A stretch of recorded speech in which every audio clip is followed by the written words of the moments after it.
नमस्कार दोस्तों, कैसे हैं आप?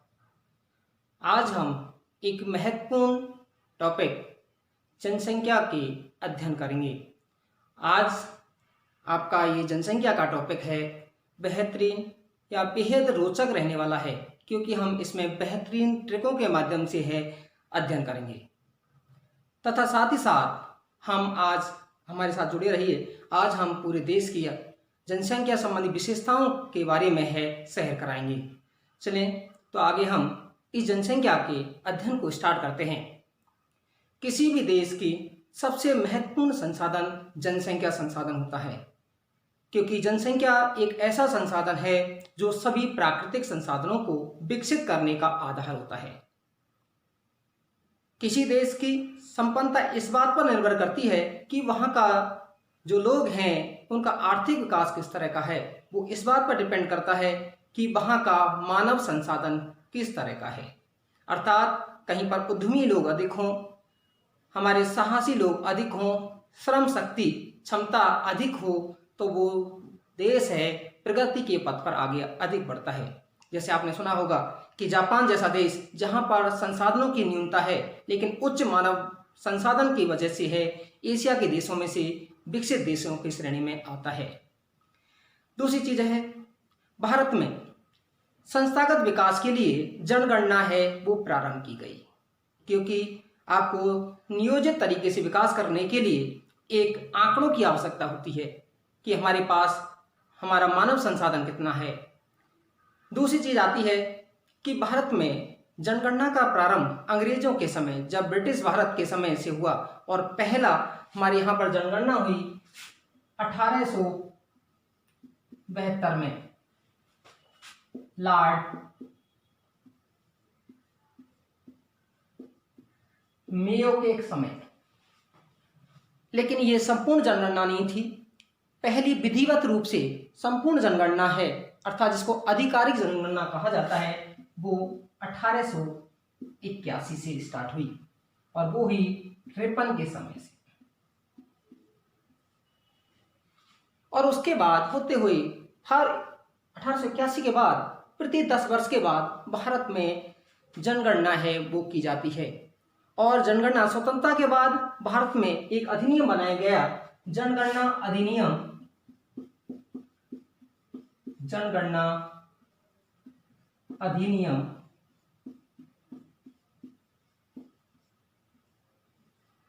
1948। इसके आधार पर है हर 10 वर्ष, अर्थात इस अधिनियम के बाद 1951, 1961, इस तरह से 2011 तक जनगणना हुई। पहली चीज आती है हमारी जो अंतिम जनगणना हुई, अर्थात अभी जो हमारी जनगणना हुई वो हुई थी 2011 में। 2011 की जो जनगणना है 1881 के बाद से हम बात करते हैं। यदि हम स्वतंत्र भारत की बात करते हैं, स्वतंत्र भारत के बाद 7वीं जनगणना थी,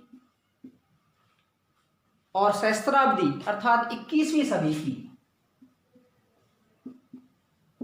21वीं सदी की द्वितीय जनगणना थी, तथा जब से शुरू हुई तब से ये जनगणना 15वीं थी। और इसमें आंकड़े जब प्रकाशित किए गए तो भारत की जो कुल जनसंख्या है वो आपकी 2011 में 121.06 करोड़, अर्थात 1,21,00,00,000 जनसंख्या है। जिसमें से पुरुष कितने हैं, महिला कितने हैं, उस पर भी बात करते हैं। उसमें पुरुष जनसंख्या 62,32,00,000। कितनी जनसंख्या है? पुरुष जनसंख्या 62,32,00,000। और महिला जनसंख्या वो है हमारी 58,75,00,000।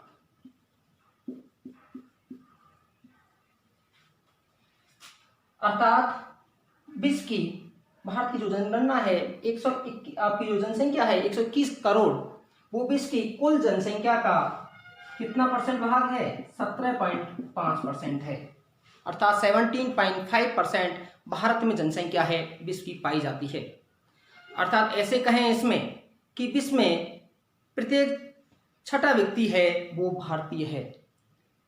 दूसरी चीज आती है, हम भारत विश्व के जो बड़े बड़े जनसंख्या वाले देशों पर बात करते हैं, जैसे भारत विश्व में जनसंख्या के आधार पर दूसरा सबसे बड़ा देश है। सबसे बड़ा देश चीन है। और उसके बाद की हम बात करते हैं, जैसे कि हमारा अमेरिका है, इंडोनेशिया है, ब्राज़ील है, पाकिस्तान है, बांग्लादेश है, नाइजीरिया है। इन सभी देशों की कुल जनसंख्या के बराबर अकेले किसकी जनसंख्या है? भारत की जनसंख्या। इस आधार पर आपको पता लग सकता है कि भारत में जनसंख्या कितनी अधिक है। दूसरा तरफ हम बात कर लेते हैं कि भारत में जनसंख्या तो कितना है? 17.5% है, लेकिन क्षेत्रफल का कितना परसेंट भाग है भारत में पाया जाता है? 2.43%। अब उसके बाद हमने पहले बात की थी कि जनसंख्या के वितरण को कौन कौन सी चीजें प्रभावित करती हैं। हम पहले वीडियो में बता चुके थे, क्योंकि हमने दोनों ही उसमें ह्यूमन ज्योग्राफी और भारतीय भूगोल में वितरण संबंधी कारक हैं एक साथ डिस्कस किए थे। फिर भी एक बार बता देते हैं आपको कि भौतिक कारक, जिसमें आपके बहुत सारे हैं, चाहे वह भूमि या उच्चावच संबंधी कारक हो, चाहे स्थलाकृति हो, चाहे आपकी मिट्टी हो, चाहे आपकी जलवायु हो, जलापूर्ति हो, आर्थिक कारक चाहे खनिज हो, उद्योग हो, नगरीकरण हो, सामाजिक कारण, आपका सांस्कृतिक कारक। इन कारणों से जनसंख्या का वितरण है वो असमान पाया जाता है। और इस जनसंख्या को हम एक ट्रिक के माध्यम से याद करेंगे कि कौन कौन से स्टेटों में जनसंख्या अधिक है। जैसे एक उमा नाम की लड़की है, हमने एक ट्रिक बनाई है, और एक बिहारी नाम का लड़का है, उसके लिए एक ट्रिक बनाई है कि उमा बिहारी के प्यार में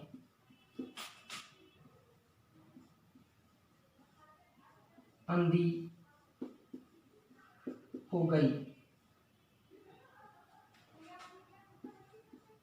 मतरा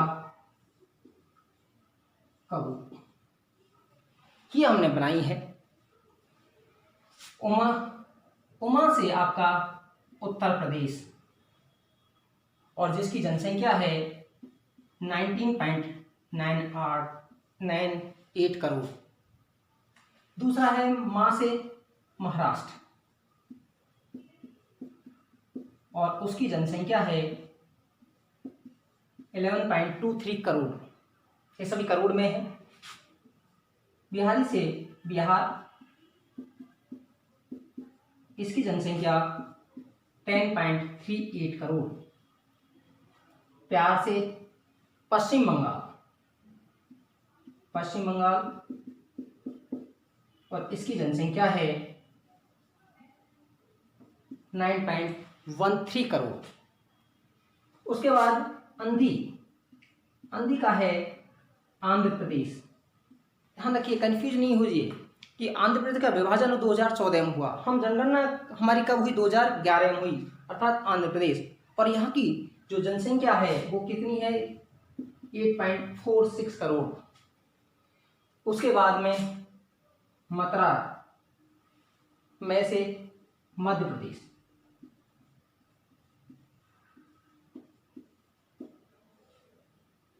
7.25 करोड़। उसके बाद तमिलनाडु,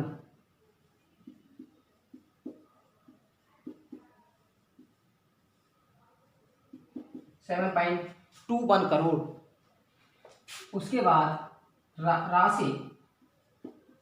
राजस्थान, जिसकी 6.86 करोड़।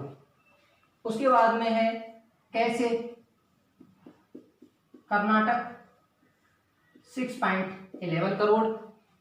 और गु से गुजरात, 6.03 करोड़। अर्थात मैंने कहा ट्रिक क्या थी? उमा बिहारी के प्यार में अंधी हो गई, मतरा केगू। सबसे ज्यादा उत्तर प्रदेश 19.98 करोड़ जनसंख्या है, जो भारत की कुल जनसंख्या का 16.5% है। दूसरा महाराष्ट्र है 11.23 करोड़। तीसरा बिहार 10.38 करोड़, पश्चिम बंगाल 9.13 करोड़, अगला आंध्र प्रदेश 8.46 करोड़। अर्थात इन 5 ही राज्यों में भारत की कुल जनसंख्या का 50% से अधिक पाया जाता है। और यदि हम पूरे 10 स्टेटों की बात करते हैं तो भारत में की जो कुल जनसंख्या का है वो 76.57% भाग जनसंख्या का इन 10 राज्यों में पाया जाता है। अर्थात भारत में जनसंख्या का वितरण है वो कैसा है, असमान है। अब हम एक और छोटा सा कर लेते हैं। हमने तो बना दिया आपका, उसके बाद में कि सबसे छोटे राज्य कौन कौन से हैं जहां जनसंख्या है वो आपकी क्या है, कम है। और उसके लिए जब हमने इसको बनाया कि उमा बिहारी के प्यार मंदी हुई तो दूसरे को भी किसी को है जलन हुई, और उस जलन के लिए उन्होंने एक और कि जब वो अब उसका भी एक सिमी नाम की लड़की होती है और उसका दोस्त है वो खो जाता है, कहीं उसको छोड़ के चला जाता है, उस दोस्त को ढूंढने के लिए जाती है। तो उसके लिए उसी पर आधारित ट्रिक है। ट्रिक क्या है, सिमी अरुण को ढूंढने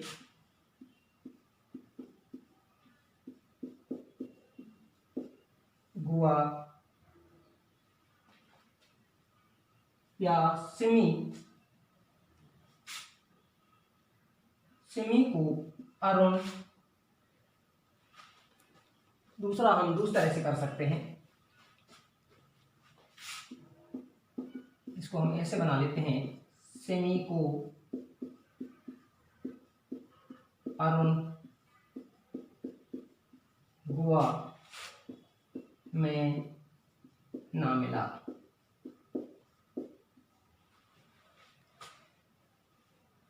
सबसे कम वाले के लिए बना रखे हैं हमने, सी से सिक्किम, जहां पर जनसंख्या कितनी है, यहाँ है 6,07,688। अर्थात जो भारत की कुल जनसंख्या का कितना है यहाँ पर 0.05% है। मी से मिजोरम, अरुण से अरुणाचल प्रदेश, गोवा से गोवा हो गया आपका, और ना से नागालैंड।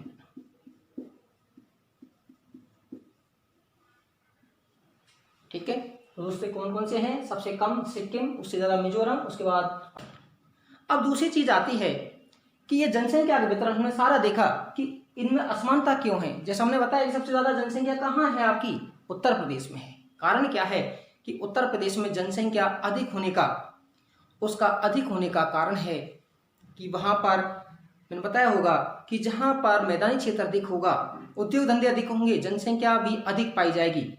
जैसे उत्तर प्रदेश, बिहार, जहां पर मैदानी भूभाग अधिक पाया जाता है, कृषि भूभाग अधिक है, जनसंख्या भी क्या है वहां पर अधिक है। महाराष्ट्र राज्य, गुजरात हम बात करें, तमिलनाडु की बात करते हैं, जहां पर औद्योगिक विकास अधिक हुआ है, जनसंख्या क्या है, अधिक है। हम झारखंड की बात करते हैं, मध्य प्रदेश की बात करते हैं, जहां खनिज संसाधन अधिक है, जनसंख्या क्या है वहां पर, अधिक है। तो ये हुआ जनसंख्या का वितरण के बारे में। अब हम जनसंख्या के वितरण के बाद जनसंख्या घनत्व,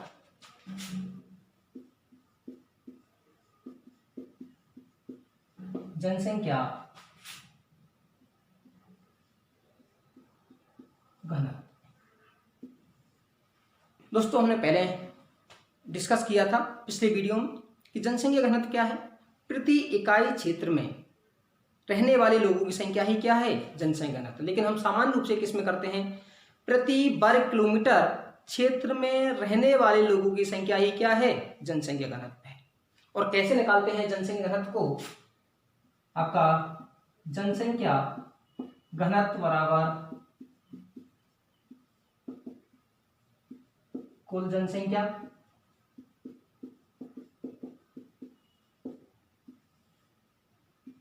अपॉन कुल क्षेत्रफल।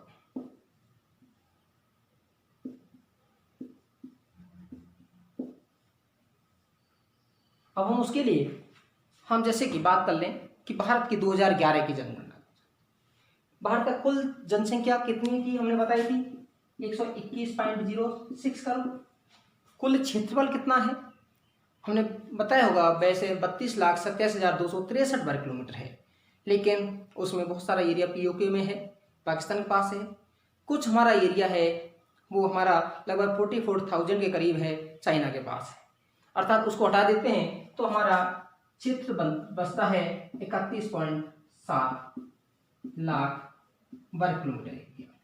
और यदि हम इन दोनों को इससे डिवाइड करते हैं आपका क्षेत्रफल से जनसंख्या को, तो हमारा आता है 382।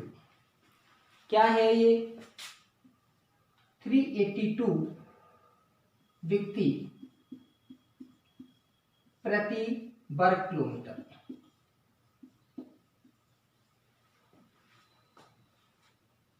यहां तक कोई दिक्कत नहीं होगी कि कितना है हमारा जनसंख्या घनत्व 382। एक छोटा सा और चलते हैं कि हमारा जो 1901 में जनसंख्या घनत्व है कितना था 77 था।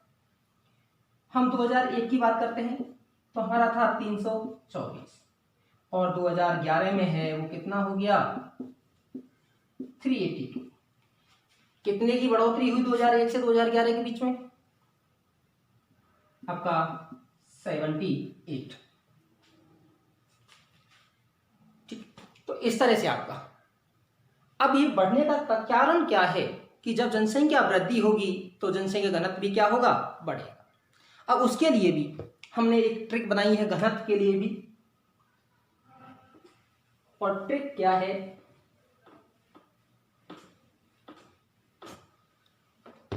आपने देखा होगा स्कूल से जब चले जाते हैं कॉलेजों में, कभी प्रेसिडेंट के इलेक्शन होते हैं, कभी कोई बात विवाद पर है धरना प्रदर्शन होता है, और धरना प्रदर्शन होता है और कई बार पुलिस को लाठीचार्ज भी करनी पड़ती है। और उसी के संदर्भ में मैंने एक ट्रिक बनाई। ट्रिक क्या थी कि बीए में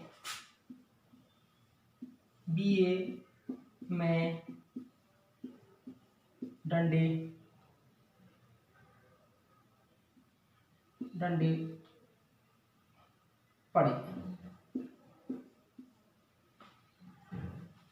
कैसे?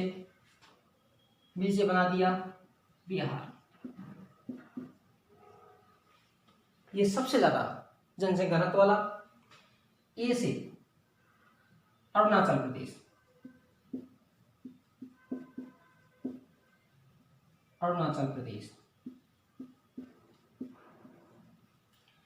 फिर ये हमारे राज्यों की संदर्भ बात हो गई, और ये हमारा केंद्र शासित प्रदेशों के संदर्भ में डंडे।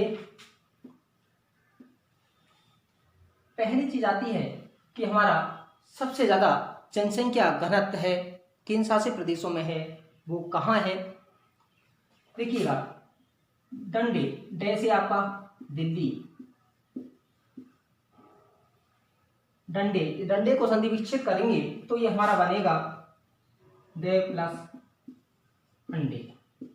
ठीक है, तो डे से हमने बता दिया दिल्ली, अंडे से बन गया हमारा अंडमान निकोबार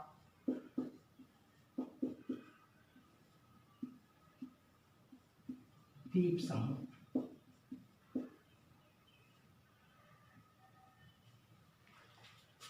अब कितना है बिहार 1106 व्यक्ति प्रति वर्ग किलोमीटर।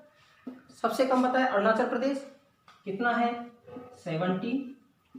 कारण क्या है कि आपका पर्वतीय क्षेत्र है। दूसरी चीज है कि हमारा सीमावर्ती क्षेत्र है। नेक्स्ट है केंद्र शासित प्रदेशों में सबसे ज्यादा है वो किसका है दिल्ली का, और क्योंकि ये नगरीय क्षेत्र है, राष्ट्रीय राजधानी है, और यहाँ पर कितना है 11,320 व्यक्ति प्रति वर्ग किलोमीटर। और आपका अंडमान निकोबार द्वीप समूह में कितना है 46 है।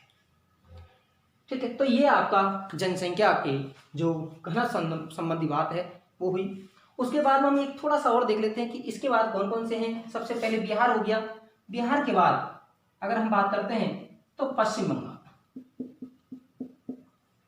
हमारे 2011 की जनगणना में 2 ऐसे राज्य हैं जहां जनसंख्या घनत्व है वो 1000 से अधिक है। वो कौन कौन से हैं? एक बिहार और दूसरा कौन सा है आपका? पश्चिम बंगाल। और पश्चिम बंगाल का कितना है? 1028। और पश्चिम बंगाल के बाद हम बात करते हैं तो उसके बाद है केरल 860 और उसके बाद उत्तर प्रदेश 829। उसके बाद हम बात करते हैं तो आपका तमिलनाडु है, हरियाणा है, आपका पंजाब है। आप देख लीजिएगा सारे राज्य कैसे हैं, या तो मैदानी क्षेत्र अधिक हैं, या वो आपके औद्योगिक विकास के वाले क्षेत्र हैं, या वहाँ पर हरित क्रांति वाले क्षेत्र हैं जहाँ जनसंख्या का वितरण क्या है वो आपका अधिक है। दूसरी तरफ हम देखेंगे कि मध्यवर्ती या अर्थात जहाँ पर जनसंख्या घनत्व, उसके आधार पर हम इसको 3 भागों में बांट सकते हैं, या जनसंख्या के वितरण को हम अगर मानचित्र के द्वारा देखें तो 4 भागों में बांट कर सकते हैं। पहले कौन से? अधिक जनसंख्या घनत्व वाले देश, राज्य, उसमें कौन कौन से हैं जिसमें जनसंख्या घनत्व कितना है? 1000 से अधिक। और उसमें कौन कौन से आएंगे? हमारे बिहार और पश्चिम बंगाल। दूसरे हम उन राज्यों को ले सकते हैं जहां पर जनसंख्या घनत्व कितना है? 500 से 1000। और उसमें कौन कौन से राज्य आ जाएंगे आपके? केरल आ जाएगा, उत्तर प्रदेश आ जाएगा, आपका पंजाब आ जाएगा, उसके बाद तमिलनाडु है आपका। ठीक है, इन राज्यों में है कितना है? 500 से 1000। उसके बाद हम बात करते हैं तो आपका 300 से 500। और 300 से 500 वाले कौन से हैं? जो मध्यवर्ती वाले, और जिसमें कौन से आएंगे? चाहे वो मध्य प्रदेश की बात करें, चाहे गुजरात की बात करते हैं, चाहे महाराष्ट्र की बात करते हैं, वो राज्य। अगला है जिसमें कम वाले अर्थात लेस देन 300, जिसमें कौन कौन से आएंगे? जिसमें उस समय जम्मू कश्मीर था, आज उसके 2 केंद्र शासित प्रदेश हैं, आपका राजस्थान है, हिमाचल प्रदेश है, उत्तराखंड है, अर्थात पर्वतीय क्षेत्र हैं, वहाँ जनसंख्या घनत्व क्या है आपका? कम है। उसके बाद हमारे ये बात हुई कि जनसंख्या का घनत्व है वो किन कारणों से अधिक है, और हमने बताया यदि हमारे पास एरिया वही है, सीमित है, लेकिन जनसंख्या वृद्धि दर क्या है? अधिक है। और जब जनसंख्या वृद्धि दर अधिक होगी और आपका क्षेत्रफल वही होगा तो बताइए घनत्व क्या होगा? अधिक होगा। अब हम एक और बात कर लेते हैं। पहले हम बात कर चुके हैं कायिक घनत्व। कायिक घनत्व फिजियोलॉजिकल जो डेंसिटी है वो क्या है? इसमें हम बात करते हैं कुल जनसंख्या और कृषि क्षेत्र के मध्य अनुपात को हम इसके संदर्भ में बात करते हैं। अर्थात क्या है?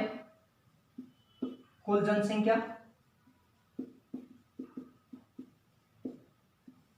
अपॉन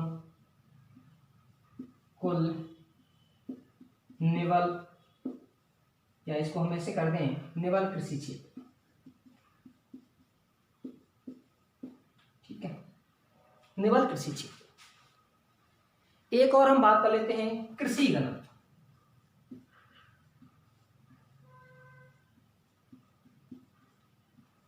कृषि घनत्व क्या है? कि कुल कृषि भूभाग में लगी हुई जनसंख्या अर्थात कृषि जनसंख्या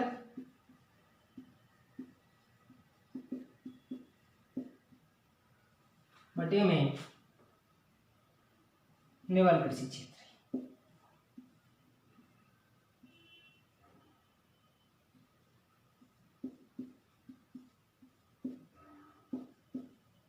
अब आपके दिमाग में एक सवाल आ रहा होगा कि कृषि जनसंख्या किन्हें कहा जाता है। लेकिन कृषि जनसंख्या में क्या है, हम इसको भी क्लियर कर लेते हैं। कृषि जनसंख्या, इसमें 3 तरह के जो आंकड़े आते हैं। एक पहला है कृषक, जो कि किसान वगैरह हैं। दूसरा है कृषि मजदूर, चाहे उनके पास भूमि नहीं है लेकिन खेती में काम करते हैं। और तीसरा है इनके कृषक या कृषि मजदूरों के परिवार के सदस्य, परिवार के सदस्य किसमें शामिल किए जाते हैं? कृषि जनसंख्या में। उसके बाद हम बात करेंगे, ये आपका जनसंख्या घनत्व है, यहाँ तक मुझे ख्याल से है कोई दिक्कत नहीं होगी। उसके बाद हम बात करते हैं जनसंख्या वृद्धि।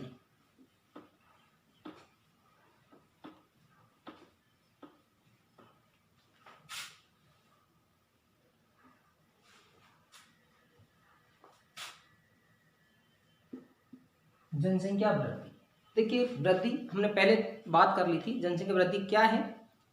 कोई भी है, चलो हम दिल्ली को लें, देहरादून को लें, जयपुर को लें, लखनऊ को लें, कि समय के दो अंतरालों के मध्य, मान लीजिए हम एक छोटा सा उदाहरण लें कि मान लीजिए किसी क्षेत्र विशेष की जनसंख्या है पिछले साल 5,000 थी और आज वो बढ़ करके है 6,000 हुई, तो उसमें 1,000 का जो वृद्धि हुई है वो निरपेक्ष वृद्धि, और तथा उसे प्रतिशत में वो कैसी होगी? सापेक्ष वृद्धि। अर्थात समय के दो अंतरालों के मध्य किसी क्षेत्र विशेष में या क्षेत्र विशेष की जनसंख्या में होने वाला परिवर्तन ही क्या कहलाता है? जनसंख्या वृद्धि। दूसरी बात आती है कि जनसंख्या वृद्धि के दो घटक होते हैं। जनसंख्या वृद्धि इसके दो घटक होते हैं, एक प्राकृतिक और एक अभिप्रेरित। नेचुरल ग्रोथ और आपका इंड्यूस्ड ग्रोथ, या इसको हम दूसरा भी कह देते हैं वास्तविक वृद्धि। प्राकृतिक वृद्धि दर क्या है? जन्म दर और मृत्यु दर का अंतर ही क्या है? प्राकृतिक वृद्धि। और अभिप्रेरित क्या है? जन्म दर मृत्यु दर में प्रवासी जनसंख्या को भी शामिल कर लिया जाए तो वो कैसी होगी? अभिप्रेरित और या वास्तविक वृद्धि दर।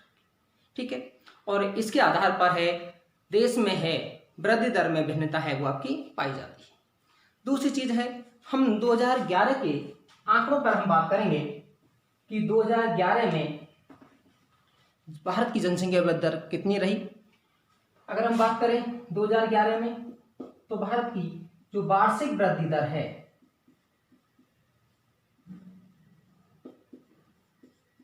कितनी रही? वो थी 1.64%। और दूसरी चीज है हमारी जो दशकीय वृद्धि दर, दशकीय वृद्धि दर वो कितनी रही? वो रही हमारी 17.64%। कितनी रही? 17.64%। अब दूसरी चीज है कि भारत में जो जनसंख्या वृद्धि की पहले, उससे पहले और हम बात कर लेते हैं कि हमारे यहाँ पर जनसंख्या वृद्धि की प्रवृत्ति किस तरह की है। कि भारत में दशकीय वृद्धि दर, उसकी एक टेबल बना लेते हैं हम। ये ध्यान रहेगा आपका, वार्षिक वृद्धि दर कितनी है? 1.64, और दशकीय वृद्धि दर कितनी है? 17.64। उसके बाद हम टेबल के माध्यम से अध्ययन करते हैं। भारत में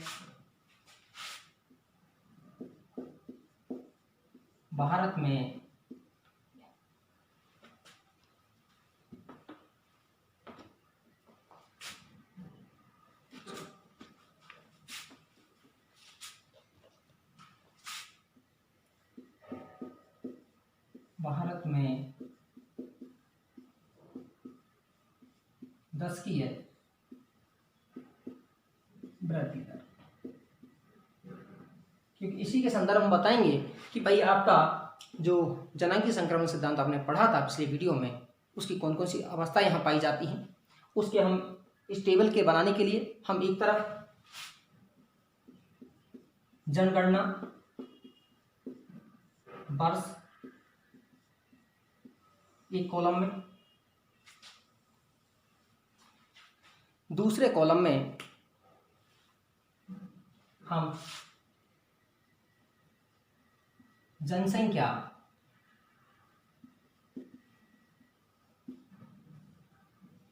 करोड़ में, और तीसरे कॉलम में हम बात करते हैं दशकीय वृद्धि दर।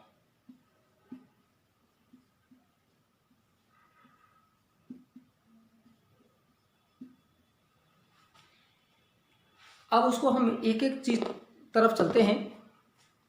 आपका जनगणना वर्ष हम लेते हैं 1901 में भारत की जो जनसंख्या थी वो 23.83 करोड़ थी। 1911 में वो जनसंख्या बढ़कर के कितनी हुई? 25.20 करोड़।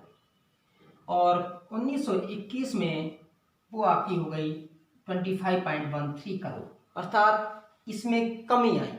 अभी उस पर बात करेंगे, एनालिसिस करेंगे। जब 1931 में 27.89 करोड़, उसके बाद 1941 में है 31.86 करोड़, उसके बाद 1951 में 36.10 करोड़, उसके बाद 1961 में 43.92 करोड़, उसके बाद 1971 में वो हमारी 54.81 करोड़। उसके बाद हम यहाँ अगला कॉलम यहाँ बना लेते हैं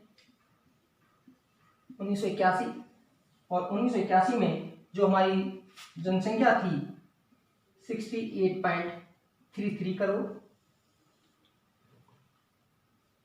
1991 में 84.63 करोड़, और 2001 में 102.7 करोड़, अर्थात 1 अरब आपका 2 करोड़ जनसंख्या हुई। उसके बाद 2011 में हमने पहले बताया था 121.06 करोड़। अब नेक्स्ट आता है कि वृद्धि दर 1901 में, क्यों हम 1901 से निकालते हैं इसके संदर्भ में पहली चीज और आती है कि हम वृद्धि दर कैसे निकालते हैं। वृद्धि दर हम निकालते हैं P2 minus P1 upon P2 into 100। P2 क्या है और P1 क्या है? P2 है वर्तमान वर्ष और P1 है आधार वर्ष, अर्थात इसके संदर्भ हम बात करें 1901 1911 के संदर्भ बात करें तो P2 कौन सा हो गया 25.20 करोड़, और P1, तो इसके संदर्भ हम वृद्धि दर आपका निकालते हैं। अब हम वृद्धि दर की बात करते हैं तो इसके आधार पर 1911 में जो भारत की वृद्धि दर रही वो थी 5.75%, जिसमें प्लस नहीं लगा रहा हूं अर्थात वो पॉजिटिव है। 1921 में जो हमारी वृद्धि दर ऋणात्मक रही पहली बार -3.1%, और 1931 में जनसंख्या वृद्धि दर हमारी हुई 11.60, और 41 में हमारी 14.42, उसके बाद है 51 में 13.31, और उसके बाद 1961 की बात करें तो हमारी 21.51, और 1971 में जो भारत की अब तक की सबसे अधिक जनसंख्या वृद्धि दर रही वो थी 24.8। उसके बाद 81 में जनसंख्या वृद्धि दर 24.66%, 1991 में 23.85%, और 2001 में 21.54%, और 2011 में हमने पहले बताया 17.64%। आप देखिएगा हमने बताया कि पहले 11 में कितनी जनसंख्या वृद्धि दर रही 5.75%, उसके बाद में है 1921 में ऋणात्मक वृद्धि दर रही, और इसे कहा जाता है महान विभाजक वर्ष, ग्रेट डिवाइड ईयर। क्या कहा जाता है? महान या महान जनसंख्या विभाजक वर्ष, जनसंख्या विभाजक वर्ष। उसके बाद वृद्धि दर 11.6, फिर उसके बाद 41 में है 14.42%, उसके बाद 51 में 13.31, 61 में 21.51, और सबसे ज़्यादा अब तक की वृद्धि दर रही 1971 में 24.8, अर्थात भारत की अब तक की 15वीं जनगणना में सबसे ज़्यादा जो 10 की वृद्धि दर रही वो कौन सी में रही? 1971 में। और आपको पता होगा इस जब इतनी अधिक वृद्धि दर रही वो कई कारण हैं, उसके हम अभी चरणों पर बात करेंगे। और उस पर संसद में भी हंगामा हुआ और उसके बाद में ही जब इमरजेंसी लगी तो वहाँ पर बहुत सारे नसबंदी कार्यक्रम शुरू किए गए। उसके बाद इसी में राष्ट्रीय जनसंख्या नीति 1976 है वो लागू की गई कि जनसंख्या वृद्धि दर को कैसे कम किया जाए, कैसे कंट्रोल में लाया जाए, उस पर बात हुई। उसके बाद थोड़ी थोड़ी जनसंख्या वृद्धि दर में कमी आई। 81 में है कुछ कमी आई 24.66% अर्थात कुछ पॉइंट की कमी आई। उसके बाद 91 में 23.85%, 2001 में 21.54% और 2011 में आपका 17.64%। अब दूसरी चीज, आप इसका स्क्रीनशॉट ले लीजिए। हम अभी एक डायग्राम बनाते हैं, उसमें देखते हैं कि भारत की जनसंख्या वृद्धि के जो चरण कैसे हैं।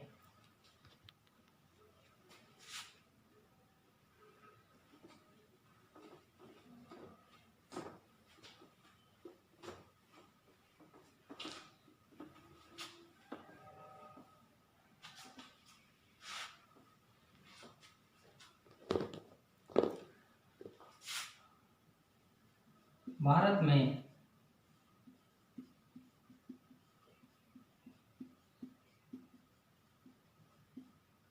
जनसंख्या वृद्धि की चरण,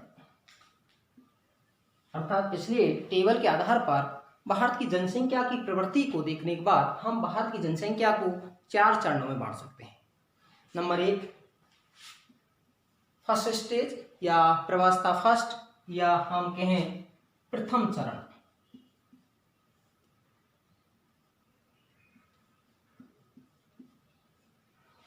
और ये कब से कब रहा? 1901 से लेकर के 1921 के बीच। दूसरा द्वितीय चरण 1921 से लेकर के 51। तीसरा तृतीय चरण, वो हमारा रहा 1951 से 81 के बाद। और चतुर्थ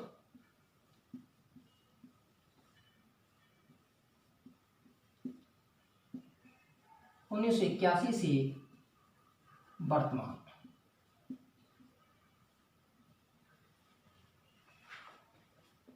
पहली चीज 1901 से 1921, आपने थोड़ी देर पहले देखा कि 1901 में हमारी जनसंख्या कितनी थी? 23.83 करोड़ थी और इससे बढ़कर के कितनी हुई? 25.13 करोड़। अर्थात कैसी वृद्धि दर रही? बहुत कम। अर्थात इसको कह सकते हैं हम स्थिर या मंद वृद्धि की अवस्था। और इसका कारण क्या था? देखिए, आपने पता होगा ये वो वाला चरण है जब भारत में स्वतंत्रता संबंधी आंदोलन हो रहा था, अकाल पड़ा। उसके बाद में है 1917 में प्लेग फैला, महामारियों का प्रकोप अधिक हुआ और प्रथम विश्व युद्ध भी हुआ। वो कब हुआ था? 1914 से 18 के मध्य में।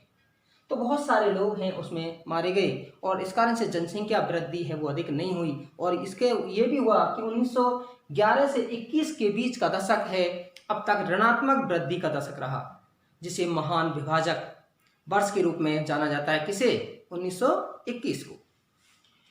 उसके बाद द्वितीय चरण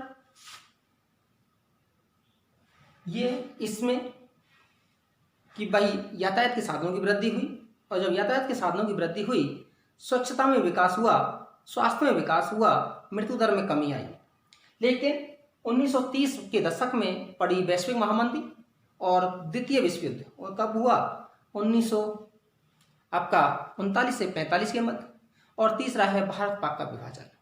इन सभी कारणों से है जनसंख्या वृद्धि दर है वो हमारी धीमी गति से हुई।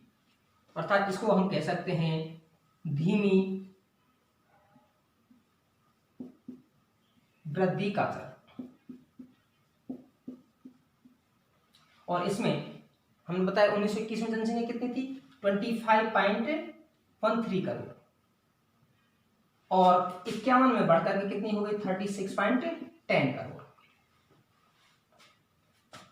उसके बाद तृतीय चरण 1951 से 81 के बीच, जैसे भारत स्वतंत्र होता है, विकास परियोजनाएं शुरू की जाती हैं, और जब विकास परियोजना शुरू की जाती हैं, खाद्यान्न उत्पादन पर भी जोर दिया जाता है, और जनसंख्या वृद्धि दर, क्योंकि हम स्वास्थ्य सुविधाओं पर भी जोर दिया, मृत्यु दर में क्या आई, तीव्रता से कमी आई, लेकिन जन्म दर हमारी उच्च बनी रही, और उसमें जनसंख्या वृद्धि है वो अधिक हुई।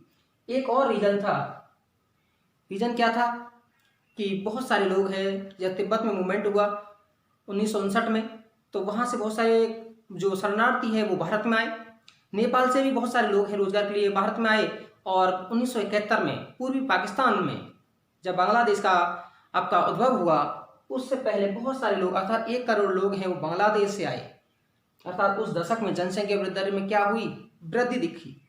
और मैंने कहा थोड़ी देर पहले कि इसे कहते हैं हम तीव्र वृद्धि, अर्थात जनसंख्या की विस्फोटक वृद्धि की अवस्था है। और मैंने कहा जब 1975 में इमरजेंसी लगी, आपातकाल लगा, मैंने पहला वीडियो डाला था आपातकाल संबंधी, उसमें आप देखेंगे तो पता लगेगा कि आपातकाल क्या था, कैसा वो दौर था जिसमें किस तरह से जो लोगों के अधिकारों का, फंडामेंटल राइट्स का है वो दुरुपयोग किया गया, उसमें सारी चीज़ें हैं। तो हम उसमें बात कर रहे थे जब आपकी इमरजेंसी लगाई गई, और उसमें हमने बात की कि किस तरह से जो भी नवयुवक थे, क्योंकि सभी को टारगेट मिल गए थे, तो उसमें नसबंदी करा दी गई। और उसमें एक कहावत बड़ी प्रचलित हुई थी कि उससे पहले एक भूमि कानून आया था, और भूमि कानून में क्या था कि भूमि की सीलिंग की सीमा है वो बना दी गई। और उसमें क्या था, उसमें कहा गया, क्या कहावत थी कि भूमि गई चकबंदी में, द्वार खड़ी महिला चिल्लाए मेरा पति गया नसबंदी में। तो ये सारी चीज है वो इसी दशक में हुई। फिर आता है चतुर्थ दशक 1981 से वर्तमान, जब जनसंख्या वृद्धि दर अधिक हुई। हमने 1976 में है जनसंख्या नीति लागू कर दी थी, तो जनसंख्या वृद्धि दर को कम करने पर जोर दिया जाने लगा। छोटे परिवार की अवधारणा है वो अपनाई जाने लगी, परिवार नियोजन के साधनों का उपयोग किया जाने लगा, और साक्षरता में वृद्धि की गई। जनसंख्या वृद्धि दर में थोड़ी थोड़ी क्या आई है, आपकी कमी आई है। लेकिन अभी भी, क्योंकि हमने उसमें बताया था कि 1981 में जनसंख्या है वो कितनी हो गई थी आपकी, 68.63 करोड़, और वर्तमान में हमने बताया 2011 में कितनी थी, 121.06 करोड़। अर्थात इसमें जनसंख्या वृद्धि दर कैसी रही है, वृद्धि दर तो तीव्र है, लेकिन घटती वृद्धि दर की अवस्था जिसे कहा जाता है, घटती वृद्धि दर की अवस्था।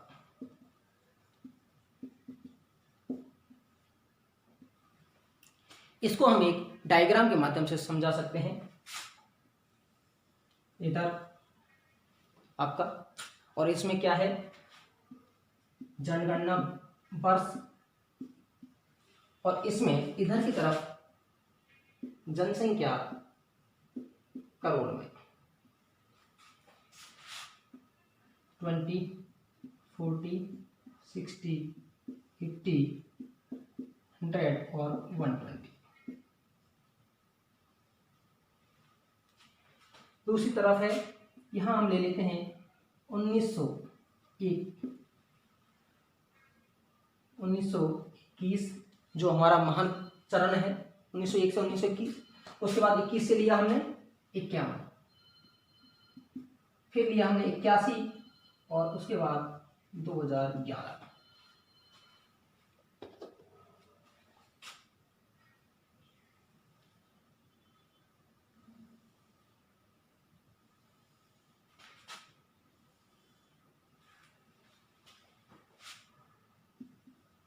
फर्स्ट चरण, सेकंड चरण, थर्ड, और आपका फोर्थ, वो भी डाल सकते हैं।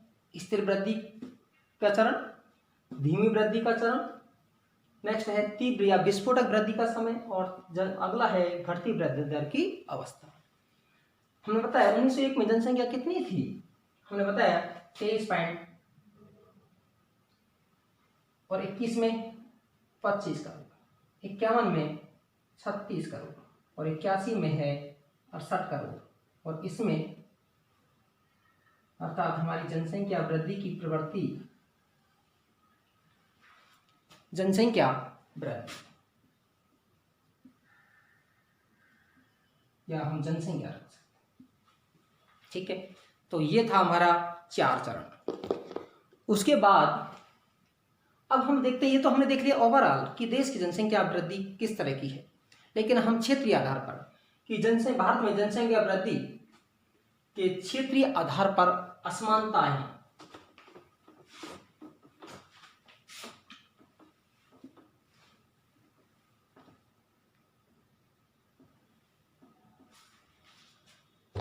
भारत में जनसंख्या वृद्धि का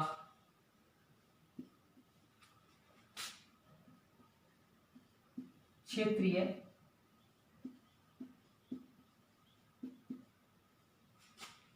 आधार पर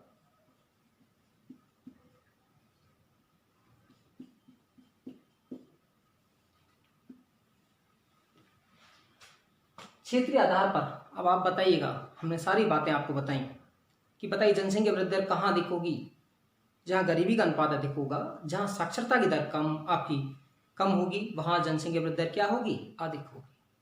और जहाँ पर गरीबी का अनुपात कम होगा, रोजगार के जो अवसर हैं वो आपके अधिक होंगे, हमारा जनसंख्या वृद्धि दर है वो क्या होगी आपकी। तो ये सारी चीज हैं। अब उसके लिए भी हम कि भाई जनसंख्या वृद्धि दर क्या है, कहीं आपका बहुत अधिक है। और एक चीज और हम बात कर लेते हैं पहले क्षेत्रीय असमानता के आधार पर। हम देखेंगे तो 2001 से 2011 के बीच में जो भारत के बड़े जनसंख्या वाले राज्य हैं, जैसे उत्तर प्रदेश, आपका महाराष्ट्र हो गया, बिहार हो गया, आपका हमने बात की थोड़ी देर, पश्चिम बंगाल हो गया, आंध्र प्रदेश हो गया, वहां पर जनसंख्या वृद्धि दर में है पिछले दशक की तुलना में है कमी आई है। अब उसमें कौन से राज्य में कितनी है उस पर हम बात करते हैं, और उसके लिए एक ट्रिक है 10 में ना दाल। क्या है, 10 से 10 की है, मैं से मेघालय,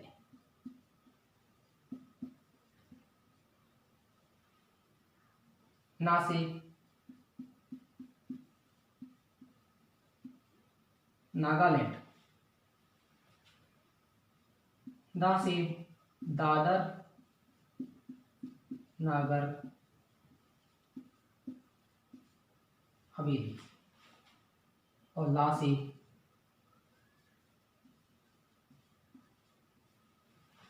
अर्थात 10 में ना है ना दाल, मैं से मेघालय, जहां भारत में जो 2001 से 2011 के दशक में सबसे ज्यादा जनसंख्या वृद्धि रही, और वो कितनी रही 27.82।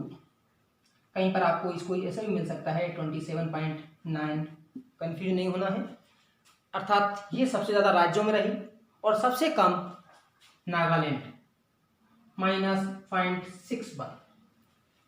आपको ध्यान होगा 1991 से 2001 के दशक में सबसे ज्यादा जनसंख्या वृद्धि दर नागालैंड की थी, लेकिन 2001 से 2011 में यदि किसी राज्य की ऋणात्मक वृद्धि दर रही है तो किसकी रही है, नागालैंड की, और कितनी है 0.61। उसके बाद हम बात करते हैं केंद्र शासित प्रदेशों में, ये राज्य के संदर्भ में बात हो गई, और केंद्र शासित प्रदेशों में सबसे ज्यादा दादर नागर हवेली की 55.9, और सबसे कम लक्षद्वीप की। अगर आपका सवाल आ जाए और ऑप्शन में आपका दें दादर नगर हवेली भी हो और आपका मेघालय हो कि किस केंद्र शासित आपका राज्य या केंद्र शासित प्रदेश में जनसंख्या वृद्धि दर सबसे अधिक है, तो आपका आंसर होगा दादर नगर हवेली। और यदि कहा जाए राज्यों के स्तर पर सबसे ज्यादा किस में है, तो आपका मेघालय होगा, और सबसे कम की बात करें तो नागालैंड। अब हम बात कर रहे थे कि भाई इसमें असमानता कैसे है। आप देखेंगे यहाँ तो आपका कभी वृद्धि दर अधिक है, कभी कम है। कम वृद्धि दर है वो दक्षिण के राज्यों में, अर्थात केरल है, तमिलनाडु है, कर्नाटक है, आंध्र प्रदेश है जहां पर जनसंख्या वृद्धि दर क्या है आपकी, कम है, क्योंकि वहां साक्षरता का स्तर क्या है, अधिक है। दूसरी तरफ हम बात करते हैं जो आपके, चाहे हम उत्तर प्रदेश की बात करते हो, चाहे आपका झारखंड की बात करते हो, अर्थात जहां गरीबी का विस्तार अधिक है, जनसंख्या वृद्धि दर क्या है, अभी भी उच्च बनी हुई। चलिए उसके बाद हम बात करते हैं कि भारत में जनसंख्या वृद्धि की एक महत्वपूर्ण पक्ष है, लेकिन इस जनसंख्या वृद्धि में एक बड़ा हमारा हिस्सा है, या हमारा जो बड़ा संभाव्य संसाधन है जनसंख्या संबंधी, वो है किशोर जनसंख्या।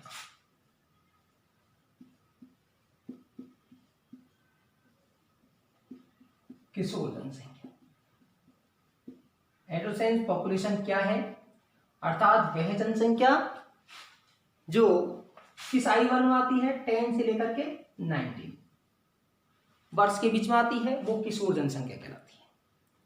और आपको पता होगा कि किशोर जनसंख्या है बहुत सारे, क्योंकि ये हमारा जो परिवर्तन के युग में होता है और उसमें बहुत सारी समस्याएं होती हैं।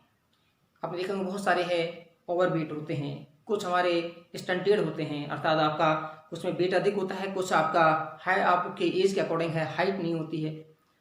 अर्थात यहाँ पर भारत में है पोषकता की कमी है, गरीबी का जाल अधिक है, बीमारियों का प्रकोप अधिक है। चाहे यहाँ पर एड्स की बात करें, अभी आप देख रहे होंगे तो कोरोना जैसी जो बीमारी है वो चल रही है। दूसरी चीज़ है जो इस किशोर जनसंख्या में है, धूम्रपान, मदपान, शराब पीने की लत है, अर्थात इस तरह की समस्याएं हैं वो आपकी अधिक है। और भारत सरकार ने है इनमें पोषणता के विकास करने के लिए एक 1995 में एक कार्यक्रम शुरू किया गया, MDM mid day meal program, और जिसमें पोषक युक्त भोजन है वो देने का कार्यक्रम शुरू किया गया।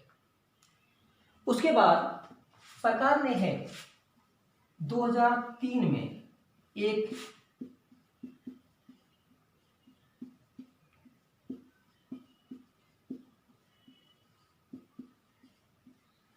2003 में एक राष्ट्रीय युवा नीति जारी की गई। एक चीज और है, किशोर जनसंख्या 2011 आपके 11 के अनुसार कितनी है हमारी कुल जनसंख्या का, 20.9%। और इस 20.9% में से जो हमारा फीमेल है वो 47.3% और मेल हैं वो 52.7%। ठीक है, अब इसके लिए किसके लिए ये जारी की गई, कारण क्या था? वो कारण था कि इन लोगों के लिए है उच्च पोषण युक्त भोजन है वो दिया जाए। क्यों? क्योंकि ये जनसंख्या है देश का भविष्य है। क्योंकि जब ये हमारे शारीरिक रूप से सक्षम होंगे, मानसिक रूप से संतुलित होंगे, तो देश का विकास है। मैंने पहले भी कहा कि किसी देश का विकास है उसके उच्च मानव विकास संसाधन पर निर्भर करता है। मैंने कहा भी था कि जापान में संसाधन कम है, लेकिन एशिया के महाद्वीप के देशों से एक आपका विकसित देश है। उसका कारण क्या है? उच्च मानव विकास संसाधन। तो सरकार ने इसके लिए कि इनमें सशक्तिकरण लाया जाए, महिला सशक्तिकरण पर जोर दिया जाए और किशोरों में है नेतृत्व क्षमता का विकास किया जाए। और उसके लिए आप पता होगा पिछले कुछ समय से भारत सरकार ने है युवा संसद कार्यक्रम भी शुरू किया गया। युवा संसद,